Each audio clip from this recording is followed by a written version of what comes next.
under the Jagananna Vidya Kanuka is provided before the reopening of the schools every year, benefiting 47 lakh children per year and incurring an amount of rupees 3,367 crores so far during the last 4 years. Digital learning has been the cornerstone of educational reforms in the state, with an aim to making students from socially deprived background globally competitive.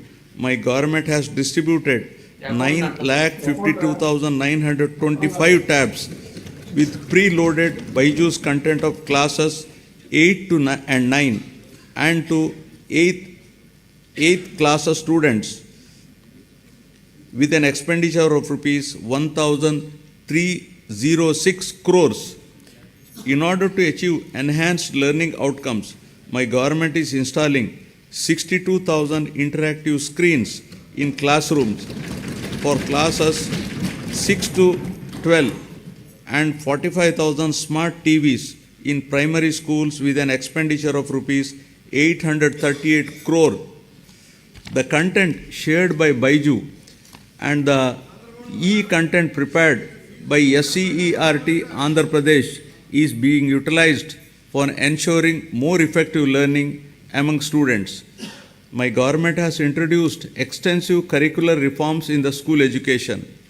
The long-term objective is to make the children studying in the government schools be prepared for the challenges and evolve into global citizens. Furthermore, my government has recently entered into a MOU with International Baccalaureate to make them a part of SCERT. This move will bridge the educational divide between rich and poor students, commencing with capacity building and training of the teachers in 2024-25. Classes for first class in IB system will start from June 2025 onwards, June 2026 for class second, and will be increasing it one class each year so that students will get joint certification of IB and SCERT in 2035 and class 12 certificate in 2037. Keeping in view the benefits of the English language to develop individuals' ability to understand and use English and to enable the student to be globally competitive, my government has introduced TOEFL in schools, that is teaching English as foreign language. To address the current learning requirements, my government is deploying future skills experts to oversee the available digital infrastructure, to streamline digital infrastructure management and contribute to more efficient and effective educational processes. Future skills experts are mapped to 6,790 government high schools in the state. The government is committed to making intermediate education accessible by upgrading high schools in every mandal of the state as government junior colleges, one exclusively for girls and one for co-education to increase geographical access. 294 government high schools have been upgraded into high schools plus for girls from the academic year 2022-23. My government is giving utmost importance to higher education. Andhra Pradesh is the only state in the country to take complete responsibility for providing higher education to 100% of its eligible students, free of cost, without any financial burdens on their families. The government has initiated path-breaking reforms to transform the youth of the state into an enlightened and employable global citizens ready to tackle future global challenges. My government revised the curriculum by including 4 years honors degree along with job-oriented modules and 30% skill development courses to increase the employability of the students. With a view to ensure that higher education is accessible even to children of disadvantaged sections, my government is reimbursing total fees under Jagananna Vidya Divena. Under the scheme, amount is transferred directly on a quarterly basis into the student and mother's accounts whose children pursue ITI, polytechnic, degree, engineering, medicine, B pharmacy and other courses. So far, rupees 11,901 crores have been reimbursed to 26.98 lakh beneficiaries. 26.98 lakh beneficiaries. Through Jagananna Vasati Divena, our government is providing allowance up to rupees 20,000 for boarding and lodging charges in 2 installments every year into the joint accounts of the mothers and students. All children in a family are entitled to this assistance under the scheme. So far, the state government has disbursed an amount of rupees 4,276 crores to 25 lakh 17,245 beneficiaries under this scheme. My government is supporting the aspirations of the students who wish to study abroad. Under the Jagananna Videshi Vidya Divena, poor students can now pursue quality overseas education in any of the 21 identified faculties in top 50 educational institutions, and my government is reimbursing total fees up to 1.25 crores for the purpose. In last 10 months, total financial assistance of 107.08 crores has been provided under the scheme for enhancing the employability skills of the students to make them job ready. Placement linked, industry relevant short-term skill development courses are offered. My government is implementing various skill development activities through the Andhra Pradesh Skill Development Corporation to create a skilled workforce as per the industry requirements.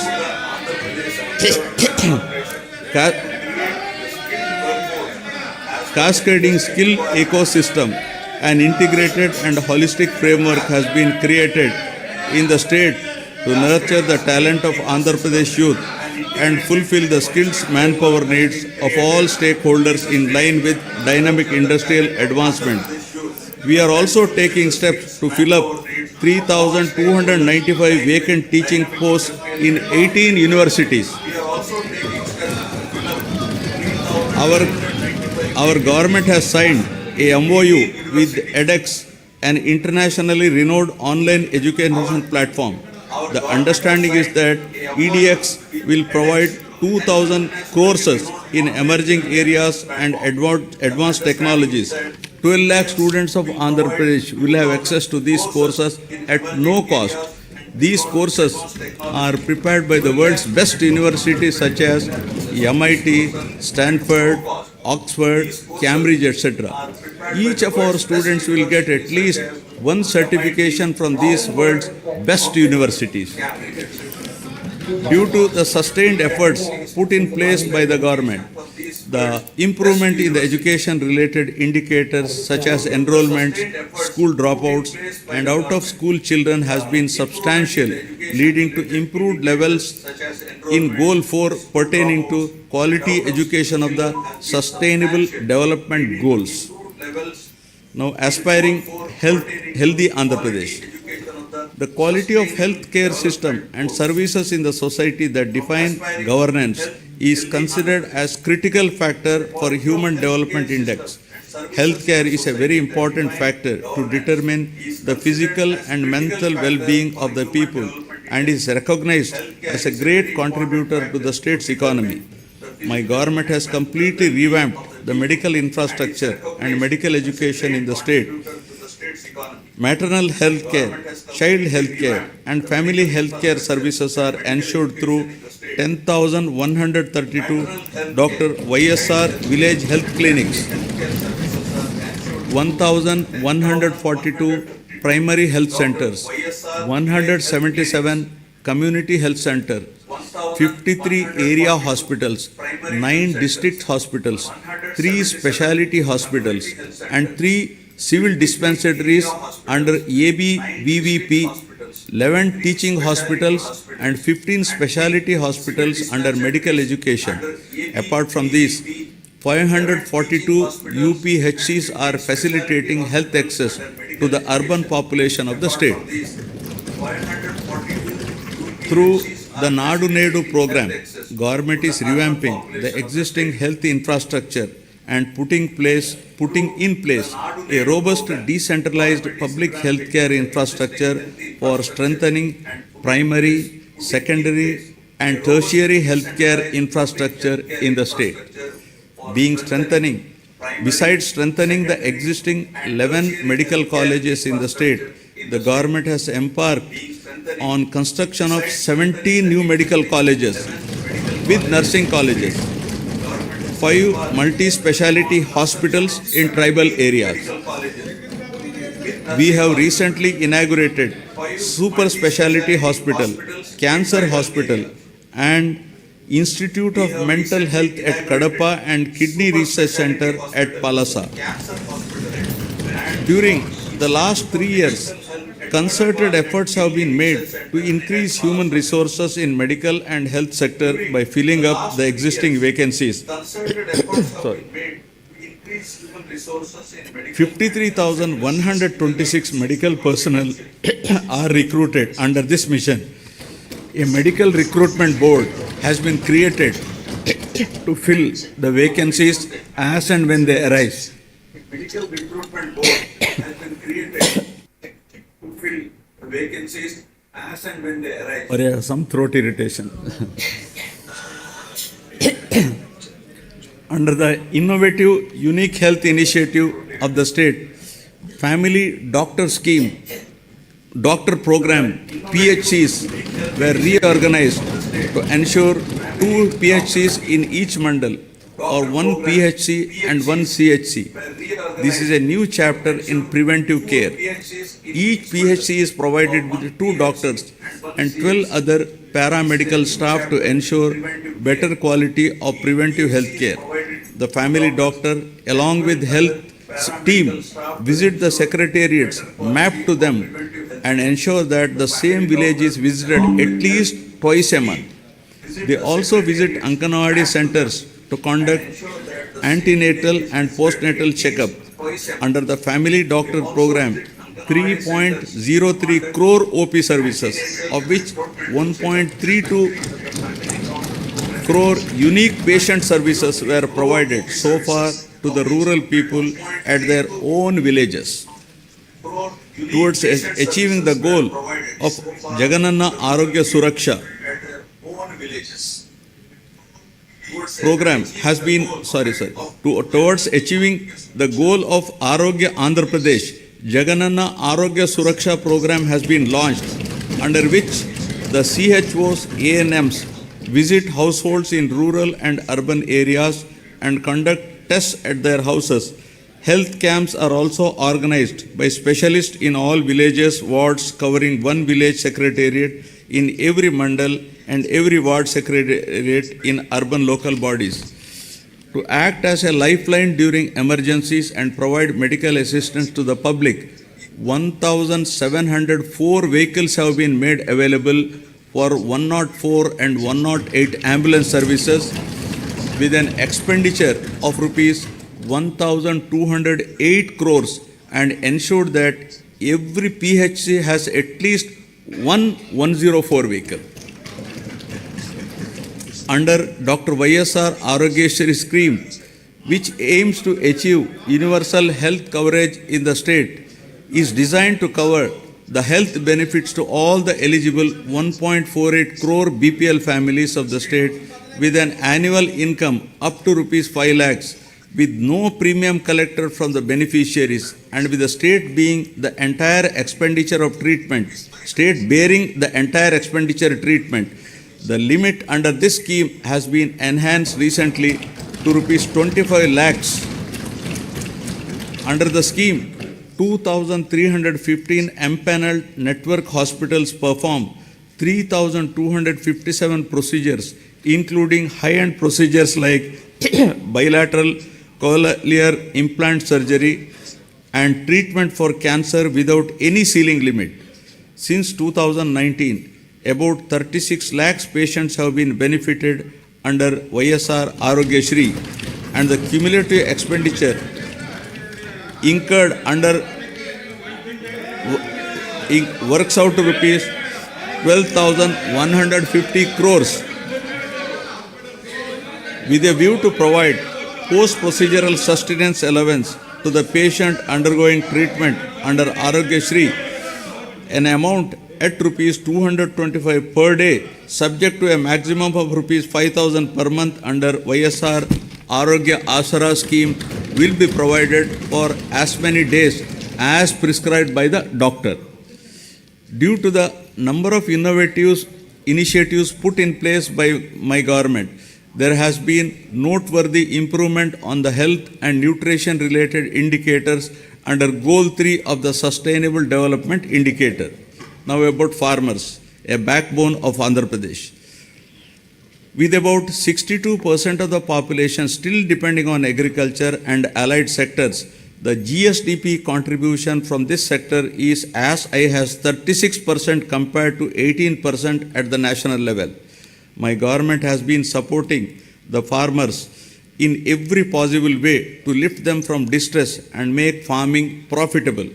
My government is extending YSR Raitu Bharosa PM Kisan assistance of rupees 13,500 per year, not only to the farmers cultivating their own lands, but also to eligible SC, ST, BC, minority tenant farmers and farmers cultivating ROFR, forest and endowment lands. My government has disbursed so far rupees 33,300 crores to 53.53 lakh farmers under the scheme till date.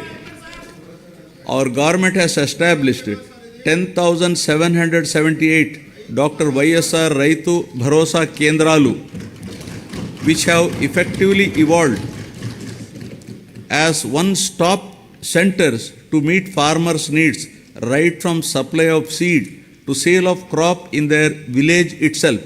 The government is arranging supply of pre-certified quality inputs to the farmers through RBKs. RBKs are designated as procurement centers and are providing minimum support price to the farmers. Banking services are provided at RBKs through business correspondents of major banks. Andhra Pradesh is the only state in India to implement universal free crop insurance, where the farmer's share of premium is paid by the state government on behalf of the farmers for all crops notified under this scheme. So far, government has settled claims of rupees 54.75 lakh farmers worth rupees 7,802.5 crores. An amount of rupees 1,835 crores of interest subvention was credited directly into the accounts of 73.88 lakh small and marginal farmers who availed crop loans of rupees 1 lakh and repaid with the stipulated time under YSR Sunnavaddi Panta Runalu. My government is providing immediate relief to the farmers by disbursing compensation for crop loss by the end of the same season itself, during which losses occurred due to natural calamities. Rupees 1,977 crores of input subsidy was credited into 22.85 lakh farmers' accounts till date for the damage of agriculture and horticultural crops due to natural calamities. Through a unique initiative, my government is taking up digital recording of area sown in all the crop holdings of the farmers through e-crop booking for implementation of various farmer welfare programs mentioned above. To ensure MSP to the farmers, paddy is procured through RBKs at farm gate without the involvement of middlemen. The gunny usage charges, labor and transport cost as fixed by the government are being paid to the farmers along with paddy costs. So far, 3.34 crores MTs of paddy worth rupees 63,827 crores was purchased, ensuring timely MSP to 36,59,615 farmers. Over and above this, apart from the crops covered under MSP, my government is providing remunerative price for the other crops and has provided rupees 7,751 crore for procurement of those crops. My government acted upon swiftly to mitigate human loss and property loss to handle the recent Michong cyclone that has hit the coastal Andhra Pradesh, affecting the crops and infrastructure. The government, besides providing relief assistance and special scale of assistance at the time of the cyclone to the affected people, has released an amount of rupees 347.55 crores for immediate restoration of the damaged infrastructure. The crop damage has been assessed and input subsidy to the farmers whose crop got damaged is in process.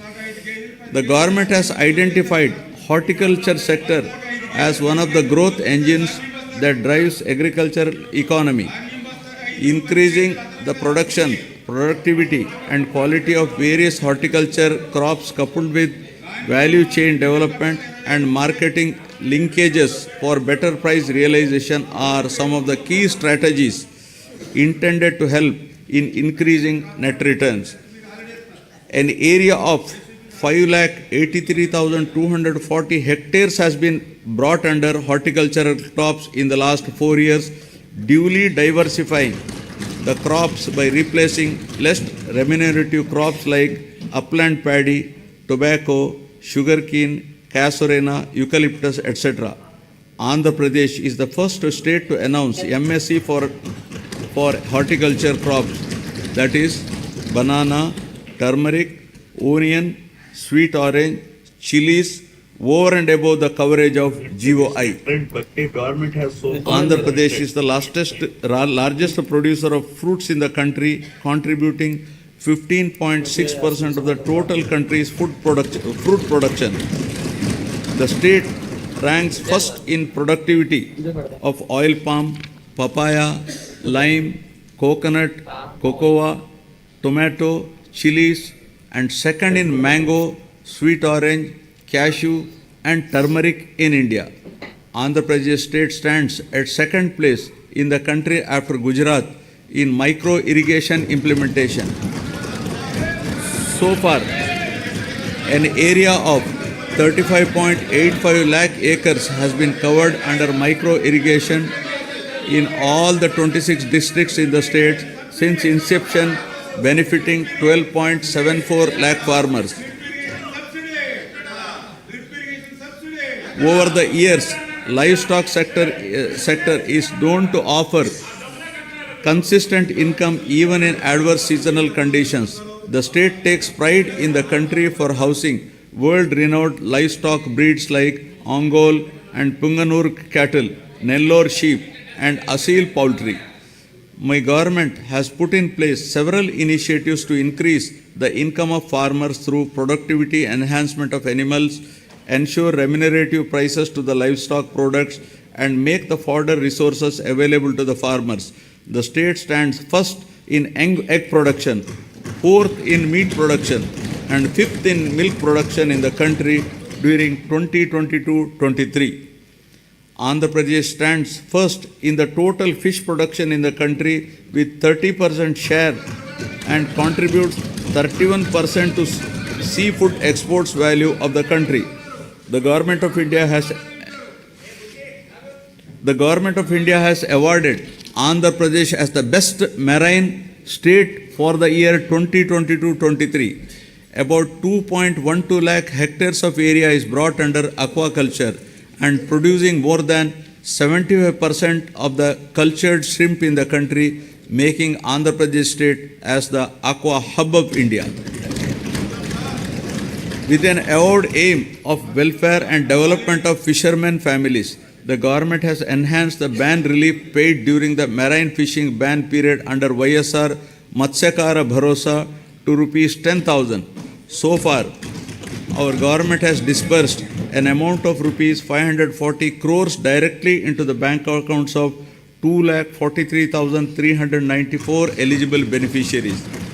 The ex gratia being given to deceased fisherman family in case of death of active fishermen while fishing has been enhanced from 5 lakh to rupees 10 lakhs.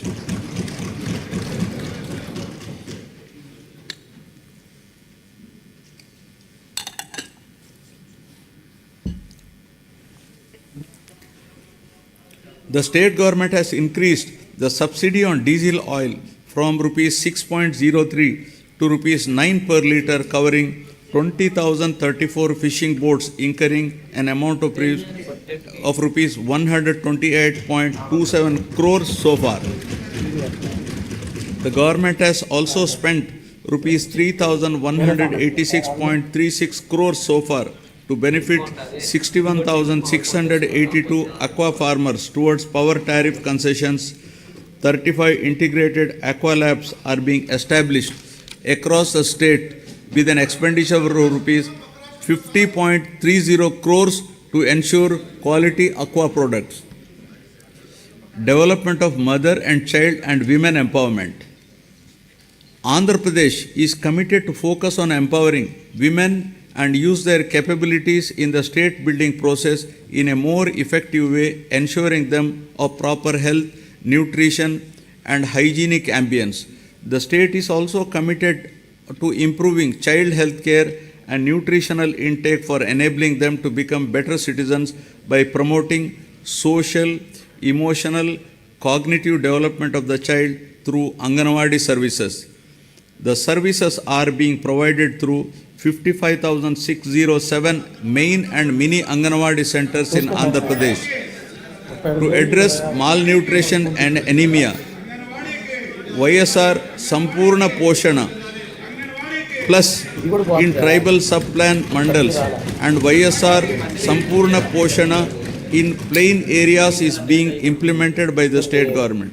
Through these programs, a total of 6.4 lakh pregnant women and lactating mothers, 28.62 lakh children of 6 to 72 months age are getting benefited. As part of reaching each and every beneficiary, state government has been providing all the commodities as take-home ration.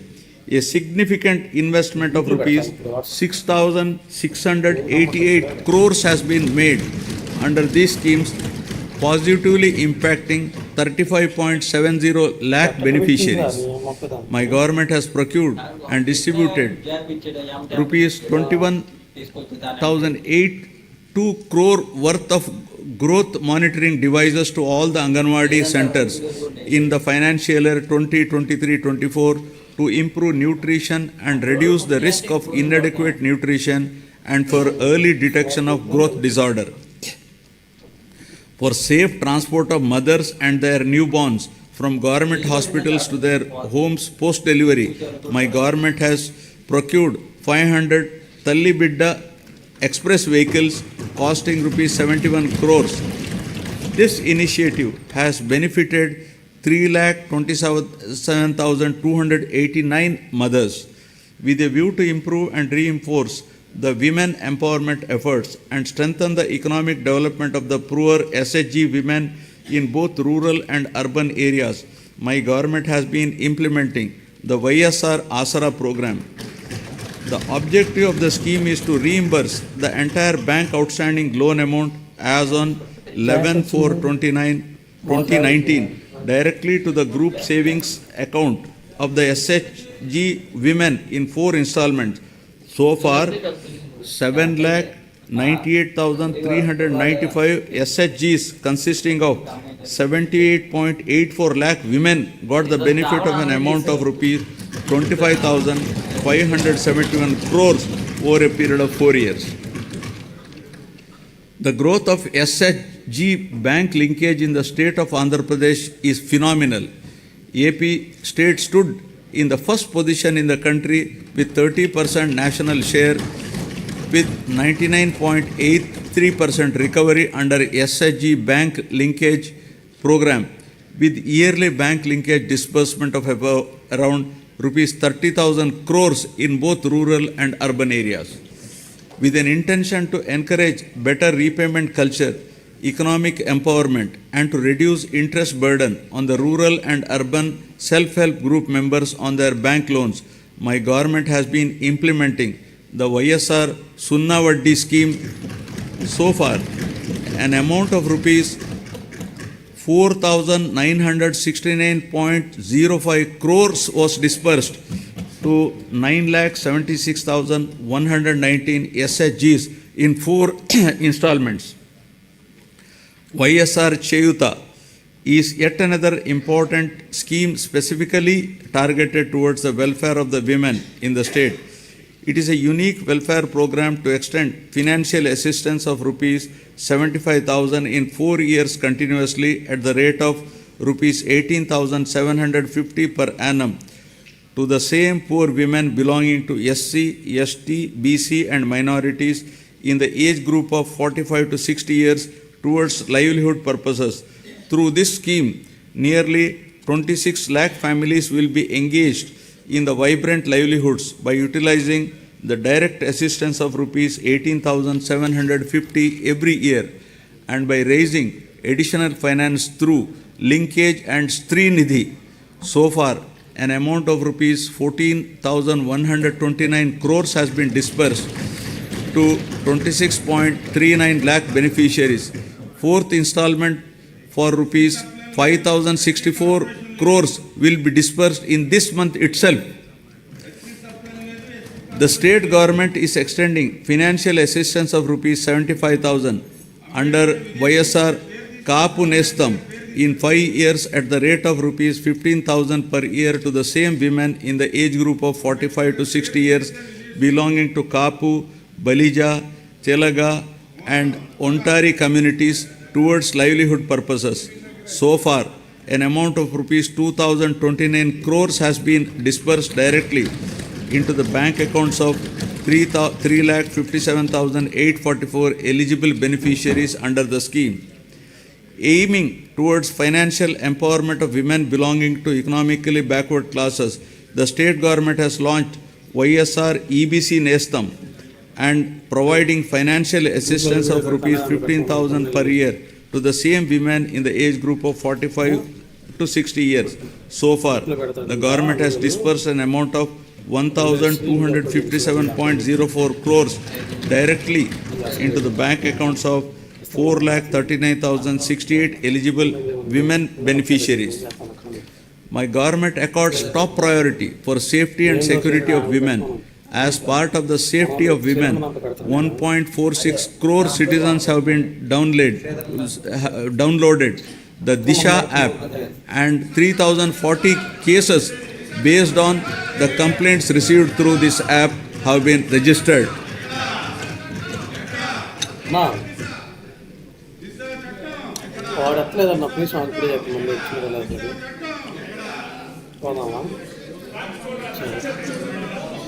Now about social security, transition from susceptibility to sustainability. The government is committed to providing permanent houses to all the eligible households in the state, duly providing house sites and housing under the scheme Pedala Andiriki Illu. Total of rupees 31.19 lakh house sites in 17,005 layouts have been distributed across the state in the name of Women Head of Family. The cost of each site varies from 2.5 lakh to 15 lakh depending upon the location. Among these house sites, 22 lakh houses are being constructed. Nearly 9 lakh houses have already been completed and handed over to the beneficiaries. Remaining houses are under active progress. The cost of each housing sanction, including additional benefits providing, is 2.7 lakhs. Over and above this, nearly 32,909 crores is planned to be spent to provide infrastructure like water, electricity, drainage, roads in the layouts. As part of Navaratnalu, my government has enhanced pension amount to ameliorate the hardships of the poor and vulnerable sections under YSR Penshuka Kanuka. All types of pensions like old age persons and widows, artists, single women, transgenders, AIDS patients, disabled persons, fishermen, and tappers, who together account for 63.34 lakhs, are being provided pension every month, helping them to lead a dignified life.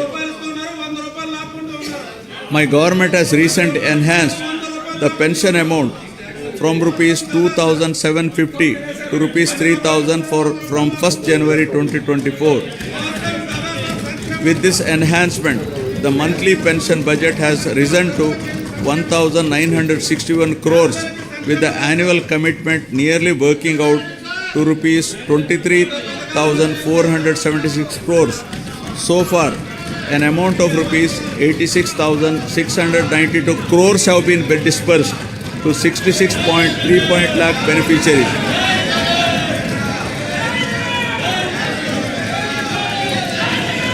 Andhra Pradesh is one of its kind in the country, providing financial assistance of rupees 10,000 per year to each of the driver cum owners of auto, taxi and maxi cab and mobile dispensing units towards the needs of their vehicles. So far, my government has disbursed an amount of rupees 1,305 crores till date to 2,78,961 beneficiaries under YSR Vahana Mitra scheme.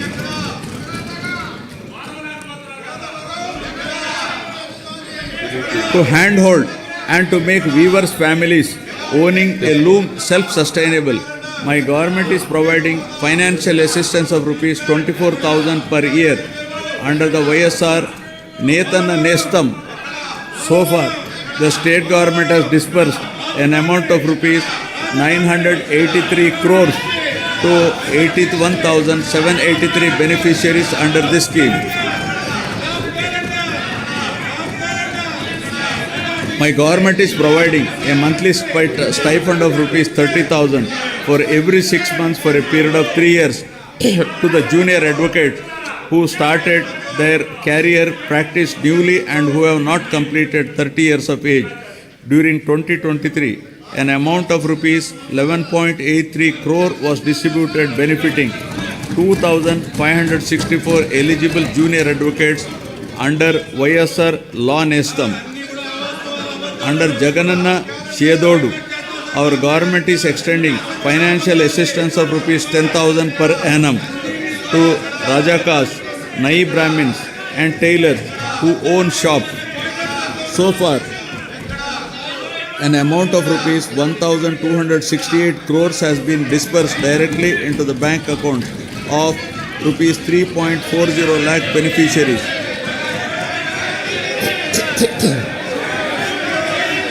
The state government has incurred an expenditure of rupees 521.73 crores for providing free power up to 200 units per month to 19.52 lakh SC/ST households during 2023-24.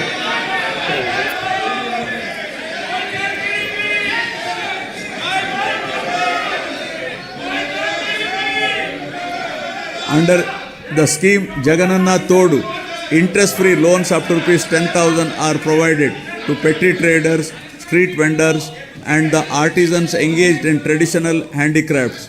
The interest on the loan will be reimbursed on a half-yearly basis to the beneficiaries. So far, loan amount of rupees 3,374 crores has been disbursed to 16.73 lakh beneficiaries and interest amount of rupees 88.33 crores reimbursed to 15.87 lakh beneficiaries who have repaid the loans on time. An amount of rupees 1,580 crores has been disbursed by our government under YSR Bima during last 56 months towards claims of natural death, accidental deaths and permanent disability. My government is providing financial assistance to the poor parents to perform their daughter's marriage in a dignified manner under YSR Kalyana Mastu for girls belonging to SC, ST, BC, minorities, disabled, construction worker families and through YSR Shadi Tofa for girls from Muslim communities with the objective of encouraging children's education, preventing child marriages, increasing enrollment in schools and reducing the dropout rates. The state government is implementing the scheme with the condition that both the bride and the bridegroom must pass 10th class. Till date, an amount of rupees 350.89 crores has been disbursed to 46,329 beneficiaries under this program. All put together, my government has extended financial support to all the eligible persons irrespective of their caste, creed, religion, region, gender, and political affiliation on saturation basis in a time-bound, transparent, and corruption-free manner, and delivered various welfare benefits amounting to a total of rupees 4.23 lakh crores through DBT and non-DBT mode since June 2019.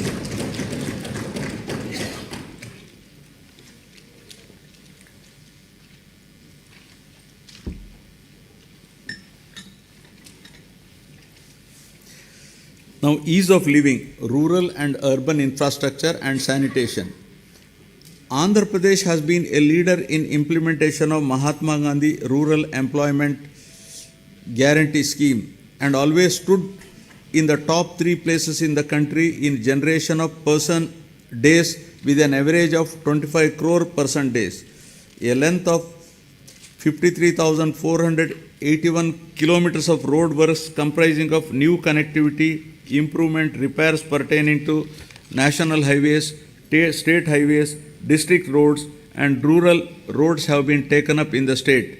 My government has recognized that rural road connectivity is an important component that brings faster growth and reduces poverty. During the year 2023-24, 58 BT roads have been laid for a length of 268 kilometers. An amount of rupees 261 crore has been spent under the Pradhana Mantri Grama Sadak Yojana with a view to provide pothole-free and traffic-worthy rural roads. My government has taken up repairs to the damaged BT road works have been sanctioned to improve the prioritized roads of the state highway for a length of 1,221 kilometers with a cost of rupees 490.80 crores and are targeted for completion by March 2024.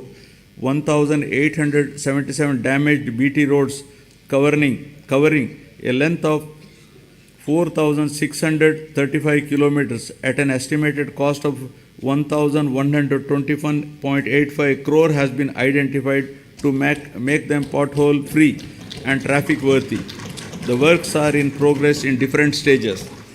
Ever since the APSRTC has been absorbed into government as public transport department, there has been vibrant development in terms of revenue realization and occupancy, as well as 880 new buses have been introduced through hiring system replacing the old fleet.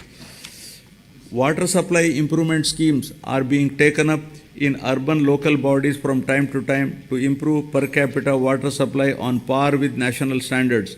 My government is giving top priority to provide protected drinking water to all urban local bodies by strengthening existing infrastructure and improving service levels. Currently, about 2,000 MLD of drinking water is being supplied to 123 ULBs with varied frequency in different ULBs. New projects have been taken up in Machilipatnam, Markapuram, Produttur, Kamalapuram, Narsapuram and Amalapuram ULBs in this year with an estimated cost of rupees 327.38 crores and are in progress. My government has taken up Jagan townships to promote planned and integrated development of various towns by providing basic infrastructure facilities and to address the aspirations of middle income group for quality housing and allied infrastructure by ensuring availability of clear title residential plots at affordable prices. At least 2 MIG layouts are to be identified in each constituency. 30 projects have been taken up with 12,042 plots.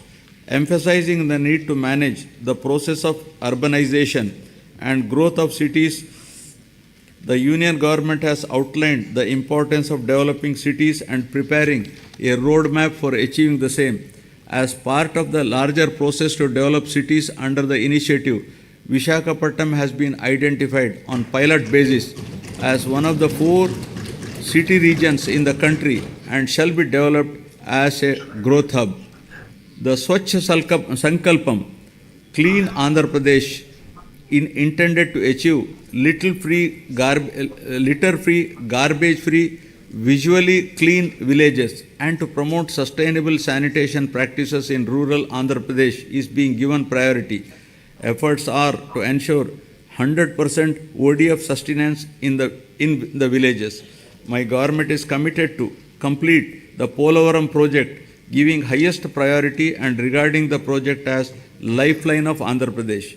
All measures are being taken to complete the RR work simultaneously by rehabilitating PDF families emphatically. So far, 74.01% of overall work component and 22.42% of LA and RR works are completed. Sangam Barrage and Nellore Barrage across Penna River in SPSR Nellore district were completed and inaugurated by the Chief Minister to stabilize Ayakat and Pennar Delta system, Kavali Canal and Kanupur Canal. My government has addressed the leakage issue of Brahmam Sagar project through plastic diaphragm wall technology, strengthened the Telugu Ganga project canal with lining works at a cost of rupees 600 crores to discharge water to all the projects in a short span of time, including Brahmam Sagar, and filled it to its full capacity of 17 TMC. My government has completed land acquisition and RR for Chitravati project at the cost of 280 crores and filled water to its capacity of 10 TMC. My government spent rupees 925 crores for rehabilitating displaced families of Gandikota project and filled it with a full capacity of 27 TMCs. Second tunnel of Oak has been completed, thereby enhancing capacity of SRBC to 20,000 cusecs. Work on third tunnel is in brisk progress. My government succeeded in providing water to 77 minor irrigation tanks in Kurnool and Nandyal districts to irrigate over 10,000 acres through HNSS pump house project at Lakkasagaram with an expenditure of rupees 253 crores. My government has completed the works of first tunnel as part of Veligonda project, bringing much needed relief to drought-prone areas of Aswile, Prakasham, Nellore and Kadapa districts. I am happy to inform that second tunnel is also through just few days ago and will be dedicated to the people shortly. Thereby, Nallamala Sagar will be able to store water with Kharif rains by September 2024. Focusing on the provision of water to Kuppam constituency, the Kuppam branch canal works have been completed. The water in Pulichintila project has been stored to its full capacity of 45 TMCs by resolving the issue of R&R and paying an amount of rupees 142 crores to the affected families. My government is committed to providing adequate safe drinking water in the rural areas with full infrastructure to all households in the state with functional household tap connections by 2025, including to the Jagananna housing colonies through retrofitting, augmentation, new SVS and drinking water projects to cover scarcity and quality problem areas. 60.55 lakh, that is 63% of the households in the state have been provided with FHTCS, incurring an expenditure of rupees 1,561.30 crores under Jal Jeevan Mission till the end of 2023. To cover stressed and quality affected habitations, my government has sanctioned 9 drinking water projects with an amount of rupees 10,137 crores in 9 districts of Srikakulam, YSR Kadapa, Kurnool, East Godavari, West Godavari, Prakasham, Guntur, Krishna and Chittor. Now, economic transformation. My government is committed to providing low cost and quality 24/7 power supply. Top priority is being given for promotion of renewable energy, whose installed capacity accounts for 38% of total installed capacity of the state and contributes 24% to total generation. The state government has executed an agreement with the SECI for supply of power from 7,000 megawatt facility, making available 70,000 MU per annum at a very attractive rate of 2.49 per kilowatt. The power from this source is envisaged for the supply of power to agriculture during daytime. Further, significant power generation capacity addition was also witnessed during the last 2 years with the commencement of operation of 800 MW of Damodaram Sanjeevaya thermal power station at Krishnapatnam and 800 MW of Narla Tatarao thermal power station in Vijayawada. In order to reduce the energy losses, agricultural feeder segregation is also initiated, which will provide 24/7 three-phase supply to all rural areas and will also give a big fillip to industries spreading to rural areas. My government is providing subsidy and concessions to different segments of the population in the energy sector under Navaratnalu. These include providing feeders to support 9 hours free power supply in daytime to 19.41 lakh agriculture pump sets in the state, extension of power supply to aqua farmers at rupees 1.50 per unit, free power to 200 units per month to every household in SC/ST colonies, concessional tariff to BPL category of BC communities, professionals such as Dhobi guards, BPL, Rajaka community, etc. Total subsidy support of rupees 48,175 crore has been provided by the government to the distribution utilities till date. In recognition of this commitment and efficiency, Andhra Pradesh state has won several awards and accolades in energy sector. My government is committed to achieve rapid industrialization of the state through best-in-class policies, business reforms, and infrastructure development for balanced and inclusive growth. My government is taking a number of initiatives to attract the investment into the state. Industrial Development Policy 2023-27 of the state offers various incentives to all eligible industrial enterprises established in the state.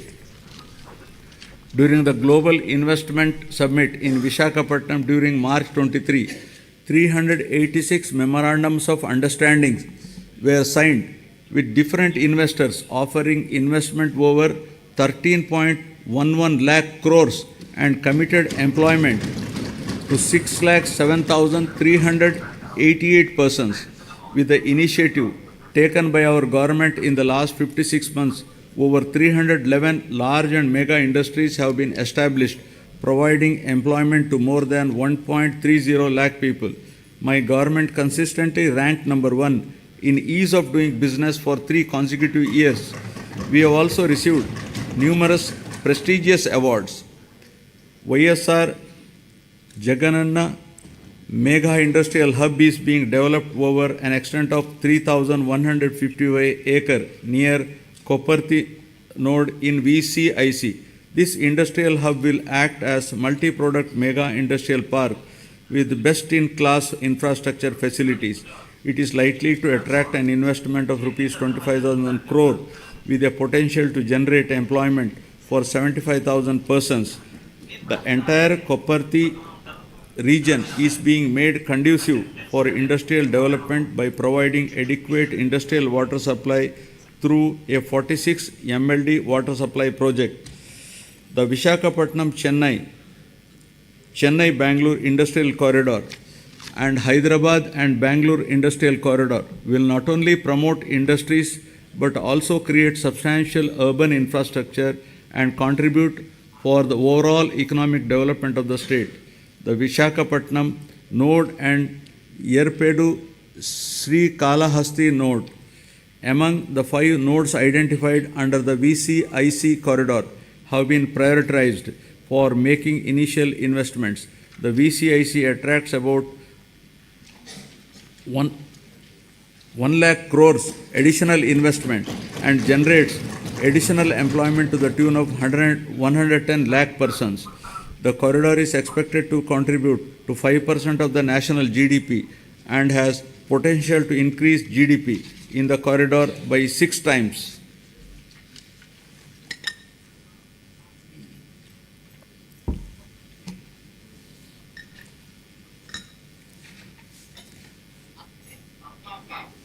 Now about the coast-led growth, ports and airports.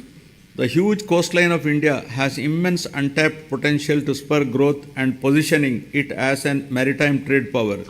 Andhra Pradesh, with the second longest coastline of 974 kilometers, has great potential to develop into a maritime trade center for Southeast Asia. The government has prioritized the development of 10 fishing harbors with an investment of rupees 3,800 crores to improve the livelihood of marine fishermen along with the coastline. These 10 fishing harbors will provide livelihood to more fishermen families. In order to give boost to the port-led development, we are developing 4 new ports at Ramayapatnam, Moolapet, Machilipatnam and Kakinada Gateway with an investment of rupees 16,000 crores to increase the cargo handling capacity to 100 million tons, creating jobs for 75,000 people. Construction of 10 fishing harbors and 6 fish landing centers with a world-class infrastructure is under brisk progress to benefit fishermen. Andhra Pradesh Maritime Board has been recognized as Maritime Board of the Year by the World Logistics and Supply Chain Congress. My government is expanding the construction of Bhogapuram International Greenfield Airport in Vizianagaram district. The construction work has started at Bhogapuram on 3rd May and the airport will be ready for commissioning in 30 months' time. We have also expanded airports in Gannavaram, Vishakhapatnam, Rajamundry, Tirupati, Kurnool and Kadapa. The Andhra Pradesh Information Technology Policy 2021 to 2024, introduced by my government to promote the information technology sector, is striving to ensure that the fruits of IT reach the last mile. Work on 2 significant projects, including integrated data center and technology business park at Madhurwada, Vishakhapatnam district, with an investment of rupees 14,634 crore for a 200 MW data center, and another project in Kapulapada,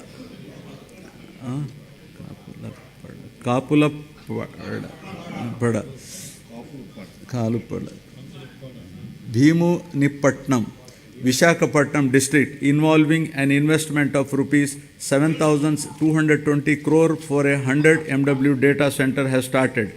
Infosys established a development center in Vishakhapatnam, solidifying the city's position as an emerging IT destination and enhancing the economic prospects of the state as a whole. The government is promoting tourism as an important growth engine of the state economy as well as a significant job creator. I am happy to share with you that my government has undertaken a number of initiatives, including the Andhra Pradesh Tourism Policy 2020 to 2025, which has been rated among the best in the country for the growth and development of the tourism sector in the state. The state focuses on attracting international tourists by offering state-of-the-art facilities as a preferred destination. Andhra Pradesh has been recognized by the Ministry of Tourism, Government of India, as the 3rd most popular tourism destination in the country. Several hotels of international repute, such as Oberoi Group, Novotel, and Mayfair Hotels and Resorts Limited, and Hyatt Regency, are investing in Andhra Pradesh. 17 tourism projects are under various stages of implementation with an investment of rupees 3,685 crores, with a potential to create employment to 7,290 people. Effective implementation of the policies and programs which have ensured encouraging growth performance during 2022-23 continued during the financial year 23-24 also. The economy of the state continues its encouraging trend, recovering swiftly from COVID-19 fallout. The advanced estimates for 2023-24 indicate an overall growth of 10.2% at current prices. All the three sectors of the economy, that is agriculture and allied, industries and services, depict significant growth performance. The industry and services sectors have helped the economy to register higher overall growth.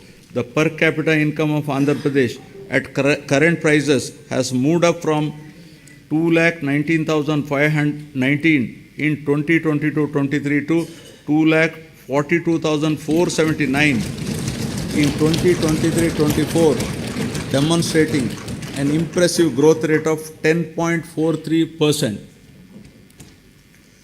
Governance at the people's doorsteps. My government is committed in decentralization in letter and spirit, which demonstrated at various levels of governance. 13 new districts have been carved out, and this has brought the administration closer to the citizens.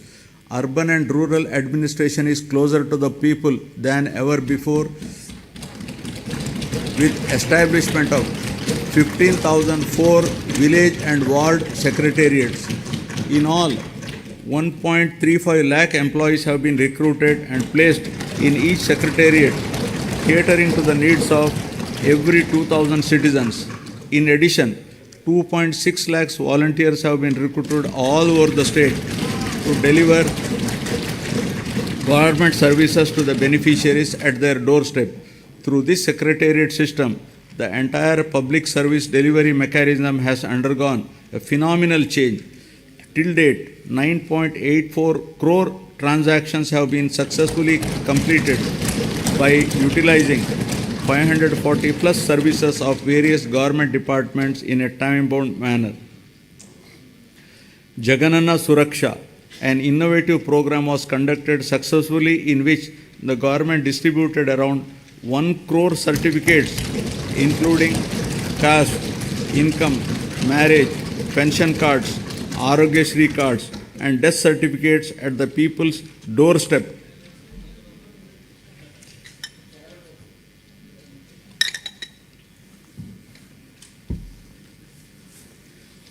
My government has embarked on an unprecedented resurvey of land holdings across the state, which is being done after a gap of 100 years to resolve the land disputes and to provide permanent land titles. Resurvey of 42.6 lakhs acres in 4,000 villages out of a total of 17,460 revenue villages in 2 phases was completed under YSR Jagananna Shashwata Bhu Akku Mariyu Bhuraksha program.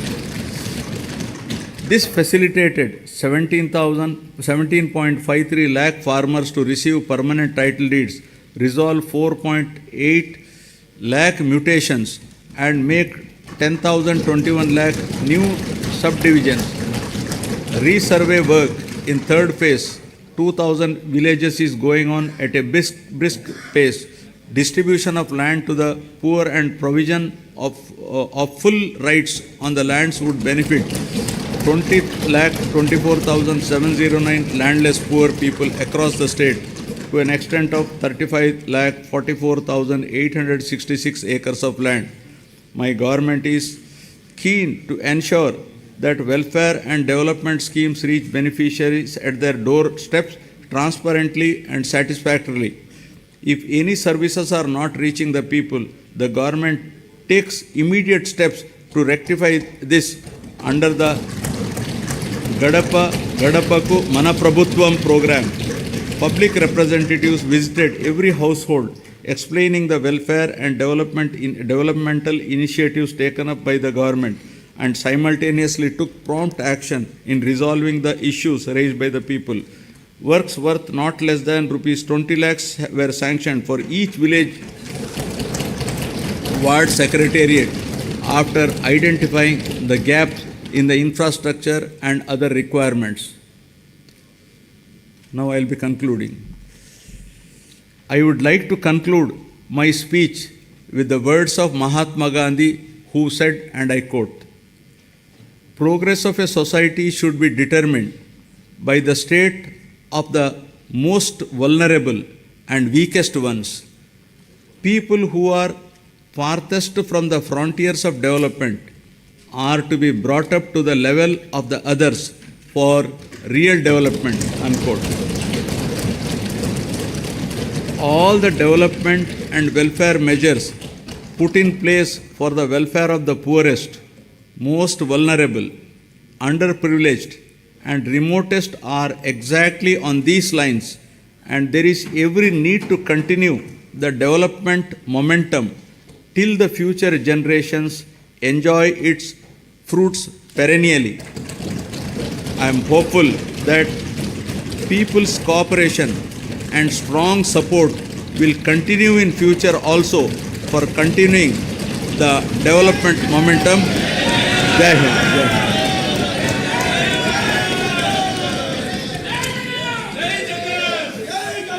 Jana Gana मन अधिनायक जय हे भारत भाग्य विधाता।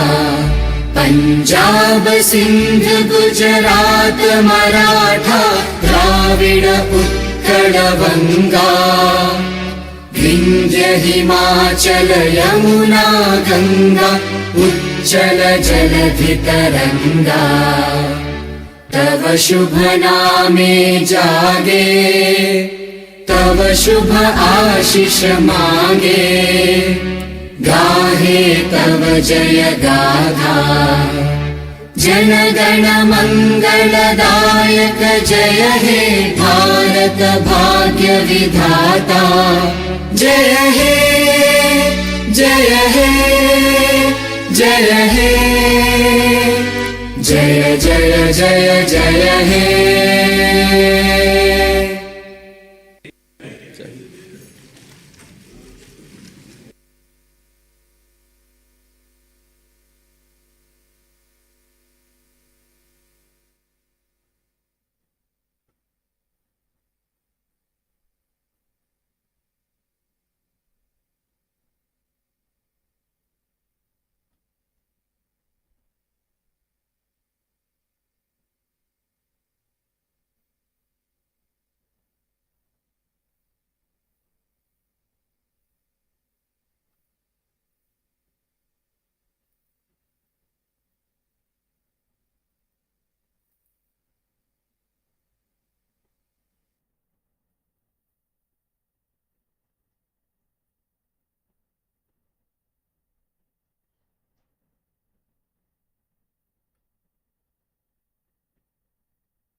नमस्कार दोस्तों, हर साल 1 फरवरी को देश के फाइनेंस मिनिस्ट्री के द्वारा देश का बजट अनाउंस किया जाता है, जिसमें हमें पता चलता है कि सरकार कितना पैसा कमा रही है, कितना पैसा अलग अलग जगहों पर खर्च कर रही है जनता की भलाई के लिए।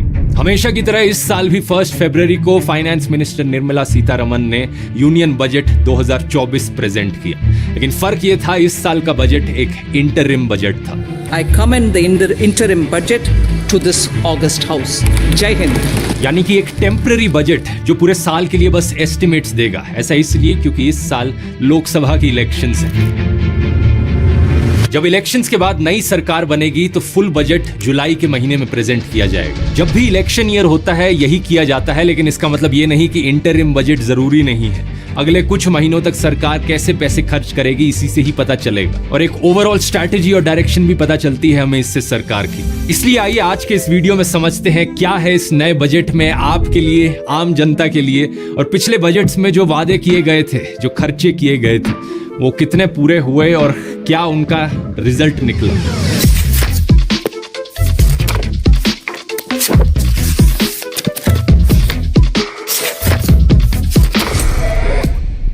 पिछले साल की तरह दोस्तों इस साल भी जो सरकार का मेन फोकस एरिया था बजट में वो था कैपिटल एक्सपेंडिचर। शॉर्ट में इसे केपेक्स भी कहा जाता है। इसका मतलब है जो पैसा सरकार खर्च कर रही है लॉन्ग टर्म एसेट्स में, बड़े बड़े इंफ्रास्ट्रक्चर प्रोजेक्ट्स इकोनॉमी में, जैसे कि सड़कें बनाना, रेलवे, पोर्ट्स, बड़ी बड़ी बिल्डिंगें बनाना या ब्रिजेस बनाना। पिछले साल सरकार ने इस एक्सपेंडिचर को ऑलरेडी बहुत ज्यादा बढ़ाया था, 33% का इंक्रीज किया था पिछले साल और 10 लाख करोड़ रुपए एलोकेट किए थे। डेटा हमें दिखाता है कि हालांकि सरकार ने ये सारे के सारे 10 लाख करोड़ रुपए खर्च नहीं किए पिछले साल, एक्चुअल स्पेंडिंग जो थी वो फिर भी 9.5 लाख करोड़ रुपीस थी, लेकिन इस साल इसे 11.1% से और बढ़ा दिया गया है, यानी कि 11,11,111 करोड़ रुपए खर्च करने का प्लान बनाया है सरकार ने इस साल। इसके पीछे कारण बड़ा सिंपल है। सरकार का कहना है कि अगर इन जगहों पर पैसा स्पेंड किया जाता है तो इससे इकोनॉमिक ग्रोथ बहुत बढ़ती है और एम्प्लॉयमेंट क्रिएशन भी देखने को मिलती है। लोगों को नौकरियां मिलती हैं जब इतने बड़े बड़े ब्रिजेस, सड़कें और पोर्ट्स बनाए जाते हैं। फाइनेंस मिनिस्टर ने कहा कि पिछले 4 सालों में कैपिटल एक्सपेंडिचर 3 गुना बढ़ चुका है। रेलवेज के लिए specifically 2.55 lakh crore rupees allocate किए गए हैं और 3 नए कॉरिडोर्स भी अनाउंस किए गए। Energy, mineral and cement corridor, port connectivity corridor और high traffic density corridor. Finance minister ने यह भी कहा कि 40,000 से ज्यादा नॉर्मल रेल बोगीज को वंदे भारत के स्टैंडर्ड्स में कन्वर्ट किया जाएगा। 40,000 normal rail bogies will be converted to Vande Bharat standards. ये रेलवेज की एलोकेशन पिछले साल के 2.41 लाख करोड़ से कहीं ज्यादा है और पिछले साल तो ऑलरेडी 1 लाख करोड़ रुपए का इंक्रीज देखने को मिला था। ये बड़ी अच्छी खबर है, लेकिन होपफुली इसका इंपैक्ट ग्राउंड पर रेलवे सेफ्टी में भी देखने को मिलेगा, क्योंकि पिछले साल ढेरों हादसे हुए थे। 29 अक्टूबर को हुआ आंध्र प्रदेश का ट्रेन कोलिजन, 11 अक्टूबर को बिहार नॉर्थ ईस्ट एक्सप्रेस की डीरेलमेंट, 26 सितंबर को हुई मथुरा ईएमयू ट्रेन डीरेलमेंट और जून 2023 में हुआ ओडिशा का ट्रेन हादसा, जो इतिहास के सबसे खतरनाक हादसों में से एक था देश के। ऑलमोस्ट 300 लोगों की जानें गई थी इस हादसे में। In India, where at least 260 people have been killed in a train crash in the eastern state of Odisha. It's already the country's worst train crash this century. Agriculture के सेक्टर की बात करें तो सरकार ने अनाउंस किया है आत्मनिर्भर ऑयल सीड्स अभियान और फोकस किया है नैनो डीएपी जैसे फर्टिलाइजर्स पर। नैनो डीएपी का फुल फॉर्म है नैनो डाई अमोनियम फॉस्फेट, जो कि एक टाइप का इको फ्रेंडली फर्टिलाइजर है। इसमें 8% नाइट्रोजन और 16% फॉस्फोरस डला होता है। ये ग्रीन फार्मिंग के लिए बहुत यूजफुल है, इसलिए इसे बढ़ावा दिया गया। और दूसरी तरफ जो ऑयल सीड्स इनिशिएटिव है, इसमें सरकार ने कहा कि देश के बाहर से जो हम इंपोर्ट्स कर रहे हैं उसे कट करना चाहते हैं। एडिबल ऑयल इंपोर्ट्स को 60% से कट करके 30% पर लाना चाहते हैं, जिससे कि India mustard, groundnut, soybean, sunflower जैसी सीड्स में सेल्फ रिलायंट यानी आत्मनिर्भर बन सके। लेकिन फर्टिलाइजर के लिए जो सब्सिडीज दी जाती हैं उसका बजट कट किया गया है। पिछले साल के 1.89 लाख करोड़ के कंपैरिजन में इस साल 1.64 लाख करोड़ किया गया है। फूड सब्सिडीज को भी कट किया गया है। पिछले साल की बजट एलोकेशन 2.12 लाख करोड़ रुपए थी, इस साल की 2.05 लाख करोड़ रुपीस कर दी गई है। एजुकेशन और हेल्थ केयर के सेक्टर्स में आए तो यहाँ काफी बुरी खबर है। सरकार ने ऑलरेडी पिछले साल एजुकेशन का बजट कट किया था, लेकिन जितना सरकार ने कहा था कि वो खर्च करेंगे पिछले साल, उतना भी खर्च नहीं किया, उससे भी कम खर्च किया। 1,16,000 करोड़ सरकार ने पिछले साल के बजट में कहा था वो एजुकेशन पर खर्च करेंगे, लेकिन जो रिवाइज्ड बजट के एस्टिमेट्स हैं उनके अनुसार सरकार सिर्फ 1,08,000 करोड़ ही खर्च कर पाएगी। इस साल एक छोटा सा इंक्रीज जरूर है एजुकेशन के बजट में। 1.16 लाख करोड़ की जगह अब 1.25 लाख करोड़ रुपीस सरकार ने एलोकेट किए हैं। ऊपर से एजुकेशन सेक्टर के अंदर कई अलग अलग जगहों पर बड़े बड़े बजट कट्स किए गए हैं, जैसे कि यूजीसी यूनिवर्सिटी ग्रांट्स कमीशन को एलोकेट किया जाने वाला बजट 60% से कट कर दिया गया इस साल। पिछले साल का रिवाइज्ड एस्टिमेट 6,409 करोड़ रुपीस, इस साल सिर्फ 2,500 करोड़ रुपए इन्हें दिए गए। आईआईटीज और आईआईएम्स को दिया जाने वाले बजट भी काटा गया है इस साल। 10,384 करोड़ रुपीस की जगह 10,324 करोड़ रुपीस आईआईटीज के लिए। आईआईएम्स को पिछले साल के 300 करोड़ रुपए की जगह इस साल सिर्फ 212 करोड़ रुपए एलोकेट किए गए। लेकिन ये बजट बढ़ा कहां पर है? एजुकेशन में सेंट्रल यूनिवर्सिटीज में ज्यादा पैसे खर्च किए जा रहे हैं। पिछले साल के 11,500 करोड़ रुपए की जगह इस साल 15,000 करोड़ रुपए एलोकेट किए गए। रिसर्च एंड इनोवेशन में खर्च किया जाने वाला पैसा बढ़ाया गया है। पिछले साल के 210 करोड़ की जगह इस साल 55 करोड़ रुपए एलोकेट किए गए हैं। हेल्थ केयर के सेक्टर में पिछले साल सरकार ने 89,000 करोड़ रुपीस एलोकेट किए थे, लेकिन रिवाइज्ड एस्टिमेट्स के अनुसार सिर्फ 79,000 करोड़ ही खर्च हो पाएंगे। इस साल एक बहुत छोटा सा इंक्रीज देखा गया, 89,000 करोड़ की जगह सरकार ने 90,000 करोड़ रुपीस एलोकेट किए हैं। यहाँ दो इनिशिएटिव सरकार ने अनाउंस किए हैं। पहला कि आयुष्मान भारत को एक्सपेंड किया जाएगा और दूसरा सर्विकल कैंसर की वैक्सीन पे भी फोकस किया है। इसके बाद आते हैं हम हाउसिंग पर, जहां प्रधानमंत्री आवास योजना चल रही है, गरीब लोगों को अफोर्डेबल हाउसिंग देना। इसकी एलोकेशन बढ़ाई गई है। पिछले साल के 79,590 करोड़ की जगह इस साल 80,671 करोड़ रुपीस एलोकेट किए गए। इसी योजना के तहत सरकार ने यह भी कहा है कि मिडिल क्लास के डिजर्विंग सेक्शंस के लिए वो एक नई स्कीम लॉन्च करेगी। जो लोग रेंटेड घरों में रहते हैं, स्लम्स में रहते हैं या अनऑथराइज्ड कॉलोनीज में रहते हैं, उन्हें अपने घर बनाने का और खरीदने का मौका दिया जाएगा। ओवरऑल इकोनॉमी की बात करें तो इंडिया का जो रियल जीडीपी ग्रोथ रेट है फाइनेंशियल ईयर 2023-24 के लिए प्रोजेक्ट किया गया है 7.3% पर होगा। यहाँ दो टाइप के जीडीपीज होते हैं दोस्तों, एक होता है नॉमिनल जीडीपी और एक होता है रियल जीडीपी। नॉमिनल जीडीपी आज के प्राइसेस के हिसाब से इकोनॉमी का साइज बताता है, लेकिन रियल जीडीपी में हम इन्फ्लेशन को भी अकाउंट में लेते हैं। फॉर एग्जाम्पल, अगर देश का नॉमिनल जीडीपी ग्रोथ रेट 15% पर है, लेकिन देश में इन्फ्लेशन देखी जा रही है 10% की, तो रियल जीडीपी ग्रोथ रेट होगा 15% माइनस 10%, 5%। लेकिन 2022-23 में इंडिया का जो actual nominal GDP growth rate है वो 10.5% पर है और हमारी इन्फ्लेशन अप्रोक्सीमेटली 4% के अराउंड है। तो रियल जीडीपी ग्रोथ रेट यहां निकल के आती है 6.5% की। ये थोड़ा सा कम है क्योंकि दिसंबर 2023 में आरबीआई ने अपनी प्रोजेक्शंस को बढ़ाकर कहा था कि इंडिया का जीडीपी ग्रोथ रेट 7% के अराउंड होगा, लेकिन आज के दिन ये 6.5% के अराउंड ज्यादा है। अगर हम इंटरनेशनल एजेंसीज के एस्टिमेट देखें इंडिया के जीडीपी ग्रोथ रेट के, तो वो भी सिमिलर रेंज में ही रहे हैं। अक्टूबर 2023 में आईएमएफ ने इंडिया का ग्रोथ रेट प्रोजेक्ट किया था 6.3% और 2024-25 के लिए वर्ल्ड बैंक ने प्रोजेक्ट कर रखा है 6.4%, ओईसीडी ने प्रोजेक्ट कर रखा है 6.1% और एडीबी का प्रोजेक्शन है 6.7%। आईएमएफ ने यह भी प्रोजेक्ट किया है कि इंडिया थर्ड लार्जेस्ट इकोनॉमी बन जाएगा 2027 में। यहाँ ये बड़ा इंटरेस्टिंग है देखना कि अलग अलग एजेंसीज किस तरीके से डेटा में पैटर्न्स आइडेंटिफाई करती हैं और एक कंट्री की ग्रोथ प्रिडिक्ट करती हैं। इस काम में अक्सर ये डेटा साइंटिस्ट का इस्तेमाल करते हैं और यही रीजन है कि डेटा साइंस आज के दिन one of the most lucrative career options है। डेटा और डेटा से निकलने वाले कंक्लूजन्स का एक बहुत बड़ा इंपैक्ट पड़ता है अलग अलग इंडस्ट्रीज में। ये जीडीपी ग्रोथ रेट के फिगर्स तो इतने इंपॉर्टेंट होते हैं कि इससे पूरा मार्केट ऊपर या नीचे गिर जाता है। अगर आप इस फील्ड में इंटरेस्टेड हैं और अपने आप को अपस्किल करना चाहते हैं तो आज के स्पॉन्सर आपके लिए काफी यूजफुल होंगे, Scalar.com। स्केलर एक ऑनलाइन टेक लर्निंग प्लेटफॉर्म है जो प्रोग्राम्स ऑफर करता है सॉफ्टवेयर डेवलपमेंट, डेटा साइंस और मशीन लर्निंग में। यहाँ पर इनके पास टॉप टेक कंपनीज के इंडस्ट्री एक्सपर्ट्स हैं जो लर्नर्स को गाइड और मेंटर करते हैं। हर दिन लर्नर्स को 3 घंटे की डेली लर्निंग मिलती है और 80 से ज्यादा रियल वर्ल्ड केस स्टडीज का एक्सेस। और साथ ही साथ ये भी कहते हैं कि इनके जो लर्नर्स हैं उन्हें प्लेसमेंट्स मिली हैं टॉप टेक कंपनीज में, जैसे कि Google, Facebook, Flipkart, Myntra, Amazon और जोमेटो। इनके पास एक बड़ा अच्छा ईएमआई का ऑप्शन भी है जिसमें 2 साल तक आप इनकी पेमेंट्स दे सकते हो 0% इंटरेस्ट के साथ। तो अगर आप इंटरेस्टेड हो, आपको लगता है स्केलर आपके करियर को बूस्ट करने में आपकी मदद करेगा, तो एक फ्री लाइव क्लास इनकी ज्वाइन करके देख सकते हो। इसका लिंक नीचे डिस्क्रिप्शन में मिल जाएगा। इनकी वेबसाइट का लिंक भी नीचे है डिस्क्रिप्शन में और लाइव क्लास अटेंड करके आप खुद ही जज करके देख सकते हो कि आपके लिए है या नहीं।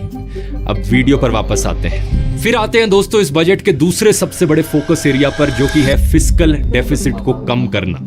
फिस्कल डेफिसिट होता है सरकार के रेवेन्यू और एक्सपेंडिचर में डिफरेंस, यानी सरकार जो पैसा खर्च कर रही है और सरकार जो पैसा कमा रही है उसमें क्या डिफरेंस है। और क्योंकि यहाँ पर डेफिसिट शब्द का इस्तेमाल किया जा रहा है तो इसका मतलब यही है कि सरकार जितना पैसा कमा रही है उससे ज्यादा पैसा खर्च कर रही है।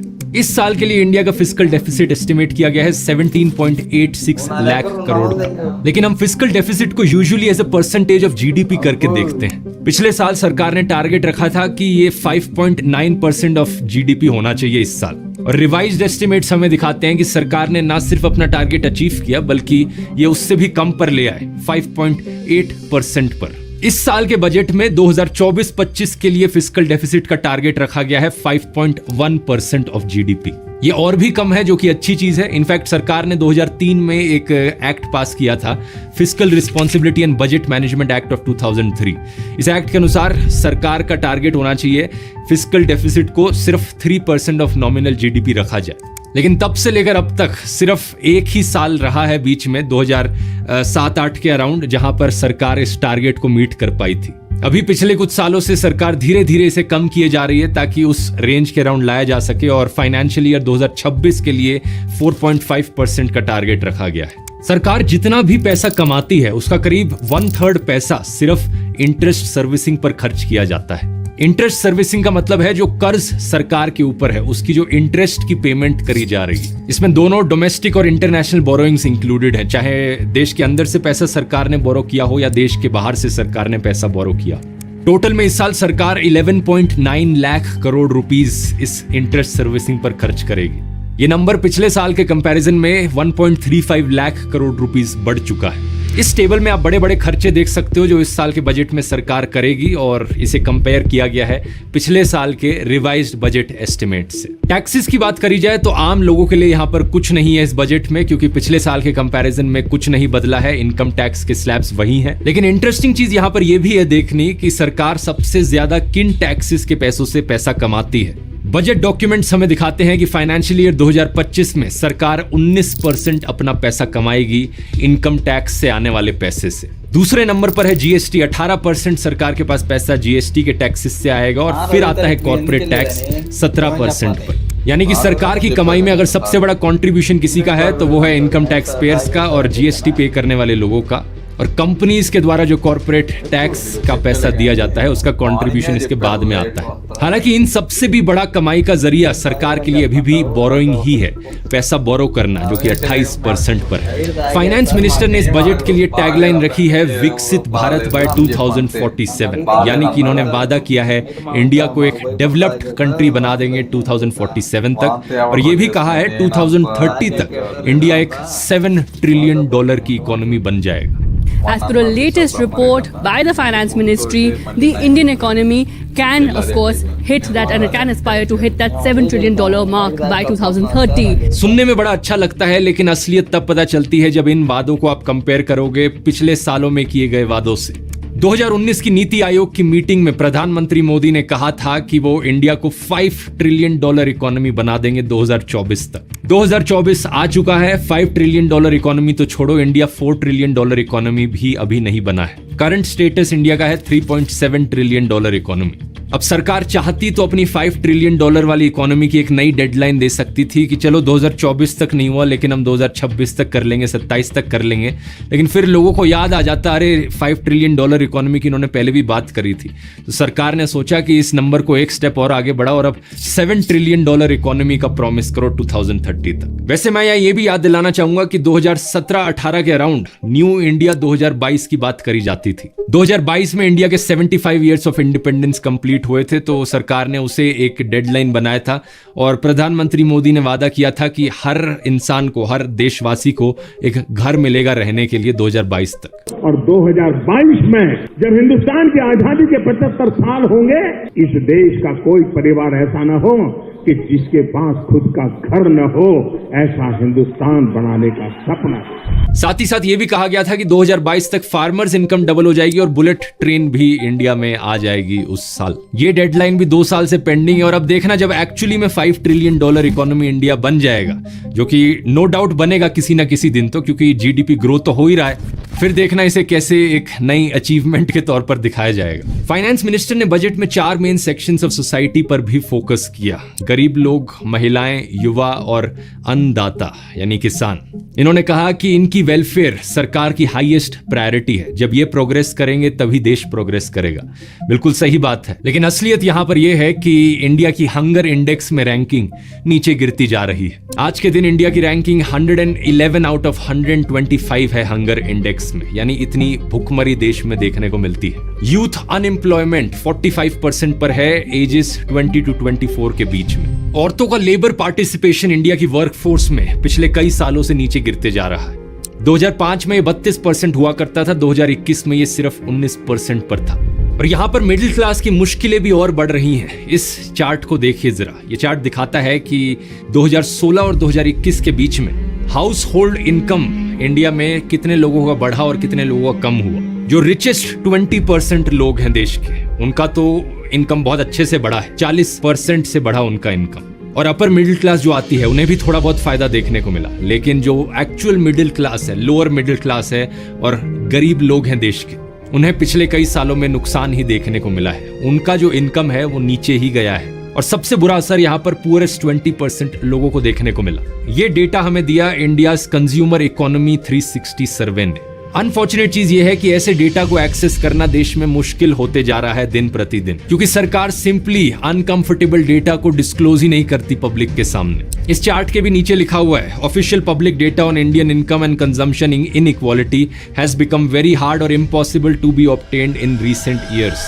27 मार्च के इस आर्टिकल को देखो। यूनियन गवर्नमेंट के पास कोई डेटा नहीं है इंडिया की ऑफशोर शेल कंपनीज के बारे में। ना ही सरकार के पास ये डेटा है कि कितने किसान मारे गए फार्मर्स प्रोटेस्ट में, ना ही ये डेटा कि कितने माइग्रेंट्स को मुश्किलें पहुंची कोविड के दौरान, ना ही ये डेटा कि कितने लोग मॉब लिंचिंग में मारे गए, ना ही ये डेटा कि कितनी एमएसएमई शटडाउन हुई लॉकडाउन के दौरान। यही कारण कि ऑपोजिशन लीडर्स ने अक्सर सरकार का मजाक बनाया है कि एनडीए का मतलब है नो डेटा अवेलेबल। और जिन चीजों में डेटा अवेलेबल है उसमें भी समझ नहीं आता कि किसके डेटा पर भरोसा करें। इस बजट को अनाउंस करते वक्त फाइनेंस मिनिस्टर ने कहा कि सरकार ने पिछले 10 सालों में 25 करोड़ लोगों को आजादी दिलाई पॉवर्टी से। In these 10 years, the government has assisted 25 crore people to get freedom from multi-dimensional poverty.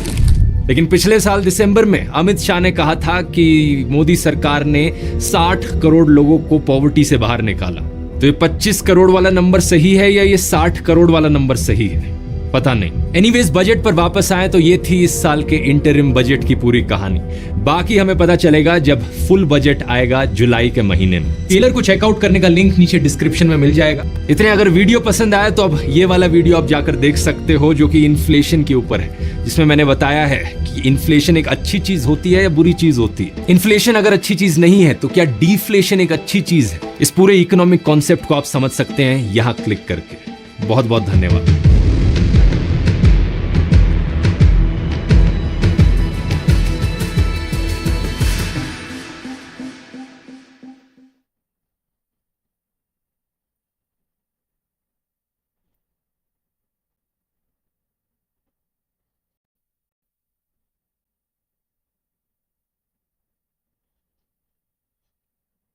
and it's a budget that has not pulled back on investments, right?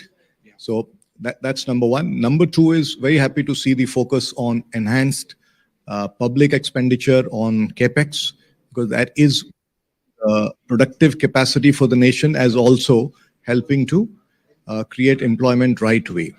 And the thing I would like to really call on is the focus on rural, but I'm going to take the liberty of adding a fourth.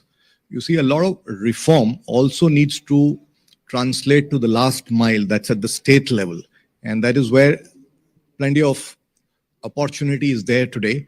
And I'm very happy to see the proposed incentive plan for promoting reforms at the state level. One I'm going to add is on the consumption side, because, you know, being an FMCG major, you have your finger on the pulse of the consumption trends in the country. And that's an area that's been lagging behind a little bit in the economy in the past year.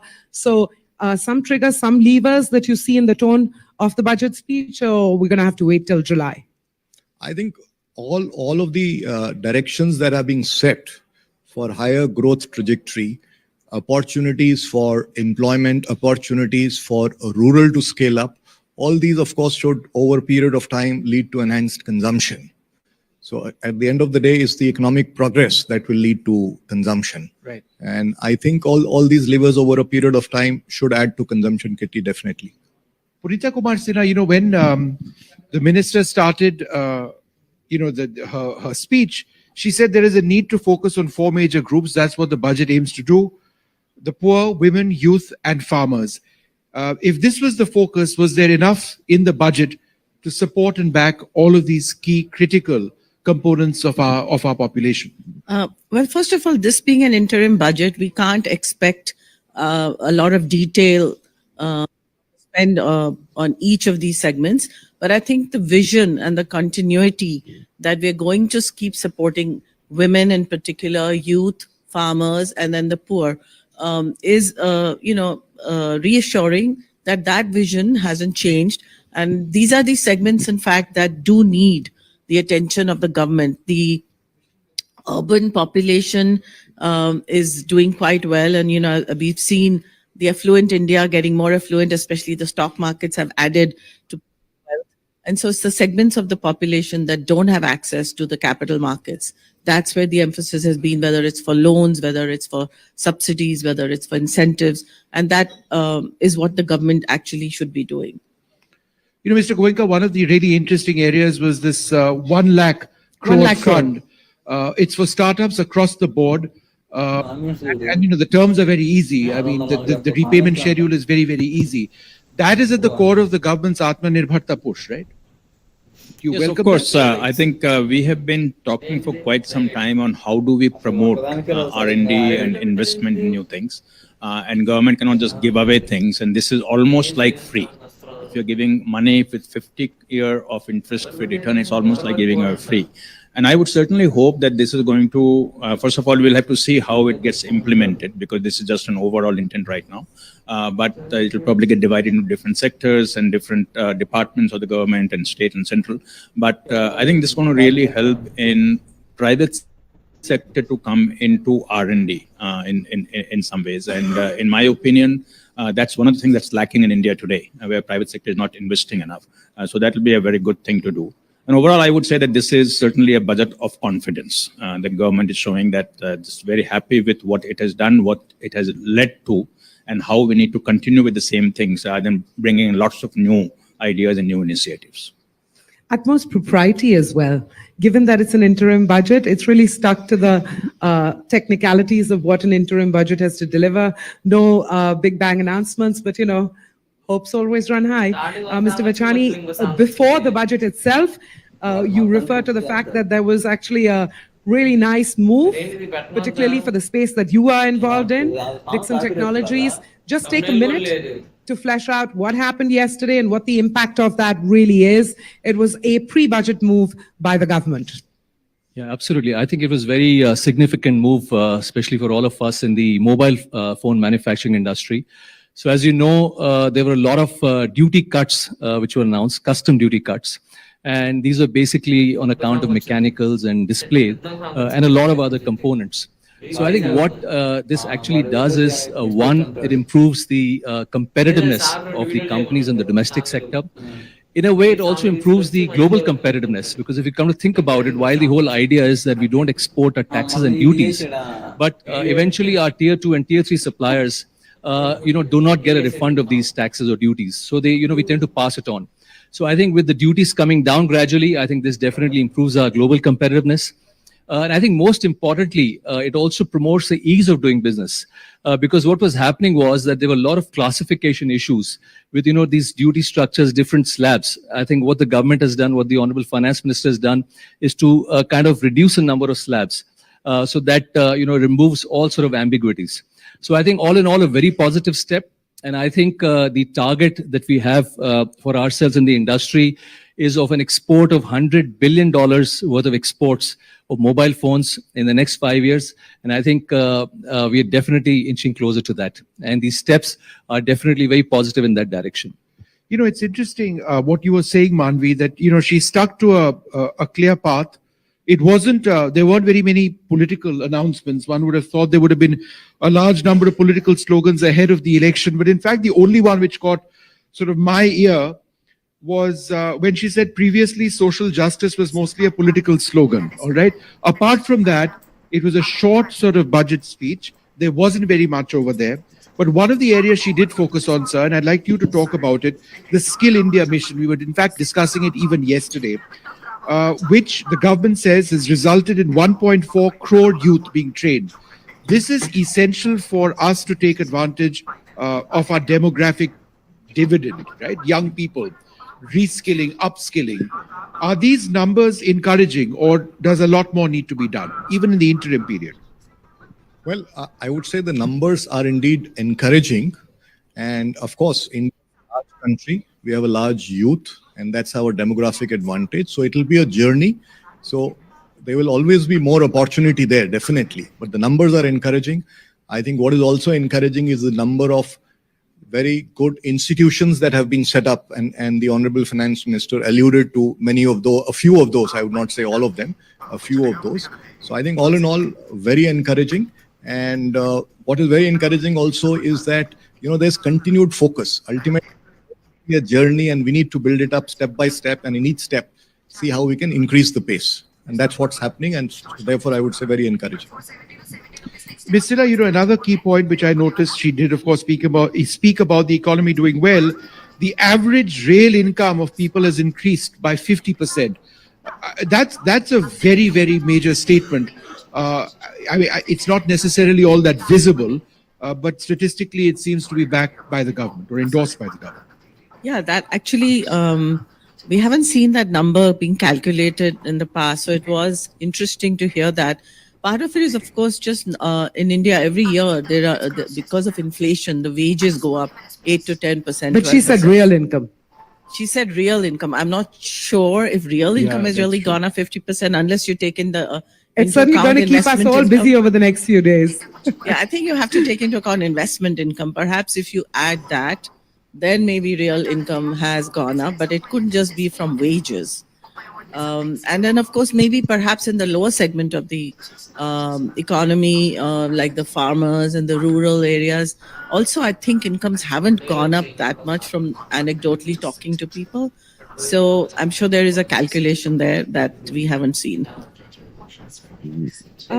Dr. Goenka, this is a slightly philosophical question I'm going to ask you. You're a veteran of many budgets. You've seen it through different sectoral lenses as well. I'm just wondering if the content of this budget speech, in a sense, raises expectations come July, post the elections. And, does that mean, okay, we've spent the last few months really taking stock of India's economic growth relative to the rest of the world, strong position, inflation under control, work to be done perhaps on employment, but generally a pretty good story vis-a-vis the rest of the world. My question is, listening to what you did today, are there going to be really charged up expectations for July? So let me first say this, that knowing this government, I don't think they're going to start working on July today. They would have already done that work. So they kind of that's why I'm wondering if this is a teaser. Yeah, so they kind of know what's going to come in July. And this is, in a way, the preview of what we're going to see in July. So yes, it has raised expectation, but in a very positive manner. I think if you look around here in this hall today, everybody will think that the budget has given, they came to kind of expect nothing much. I mean, you come and listen for a while and go back, but suddenly you see a lot of sort of hints of what might be coming in all sectors. It's not just about industry, it's about social sector, it's about infrastructure, it's about industry, it's about R&D, it's about education, it's about skilling, everything. So it's a preview which I think, yes, does raise the expectation, but I do believe that we will not be disappointed in July. The fiscal deficit, and Mukesh, I apologize in advance for putting the critical question to you. The fiscal glide path management seems like 24-25 is probably the best year in a while to have really ambitious fiscal deficit management path.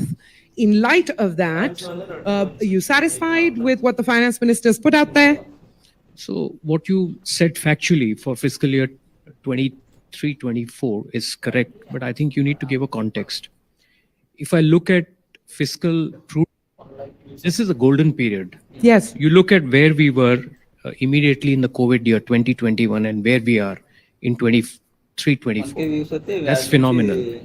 You look at it since the legislation of fiscal responsibility and budget management, 2004 legislation.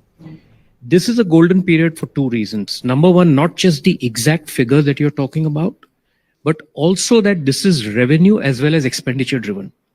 In the past, fiscal consolidation were largely revenue driven, where a lot of expenditure was going into areas to pay off pensions, to pay off interest payments for market borrowings. She's demonstrating that in the last 3 years, I have not just achieved an unprecedented trend in revenue buoyancy, but also spent in capital expenditure, which will have a multiplier effect in the future. So yes, given the robustness in the tax collection, one would have thought that she would have struck somewhere at 5.6, so that 5.1 for next year would have been more achievable. But I think that if the